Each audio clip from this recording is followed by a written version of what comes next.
भाजपने निवडणुकीच्या आधीच खातं उघडले। प्रभाग क्रमांक 26 क आणि प्रभाग क्रमांक 18 अ मधून भाजपच्या उमेदवार बिनविरोध निवडून आल्यात। भाजपच्या आसावरी केदार नवरे प्रभाग क्रमांक 26 क मधून बिनविरोध निवडून आल्यात, तर भाजपच्याच रेखा चौधरी प्रभाग क्रमांक 18 अ मधून बिनविरोध निवडून आल्यात। आणि फडणवीसांनी या विजयी उमेदवारांचं व्हिडिओ कॉल करून अभिनंदन सुद्धा केलं।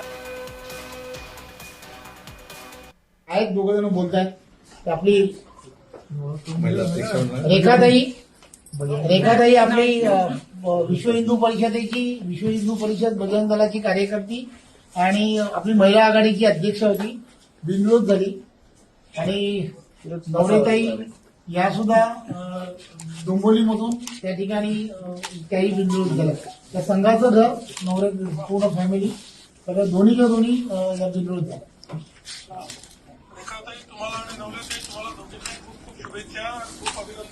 धन्यवाद धन्यवाद धन्यवाद जय श्रीराम आणि तुमच्या सगळ्यांच्या आशीर्वादाने जय श्रीराम जय श्रीराम।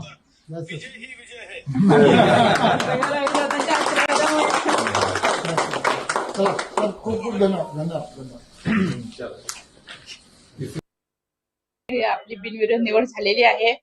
खरं तर हा विजय जो आहे तो ईश्वरीय विजय आहे, हिंदुत्वाचा विजय आहे।